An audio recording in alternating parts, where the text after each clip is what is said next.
আসসালামু আলাইকুম দর্শক, আজকে নিয়ে আসলাম 10 টাকার একটি নোট। দেখুন মাঝখানে ছেঁড়া টাকাটার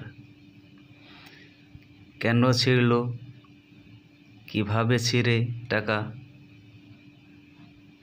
অর্ধেক হলে কি টাকা ছিঁড়তো? আপনাদের কি মত? কমেন্টস করবেন, শেয়ার করবেন। দেখুন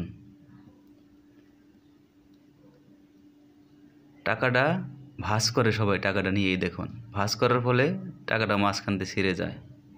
আচ্ছা, যদি অর্ধেক থাকতো টাকা এটুক, তাহলে কি ছিঁড়তো? কি মত আপনাদের? প্লিজ একটু জানাবেন আপনাদের মতামত। টাকা আসলে কেন ছিঁড়ে?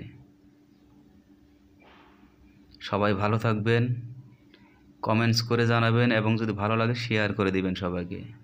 আসসালামু আলাইকুম।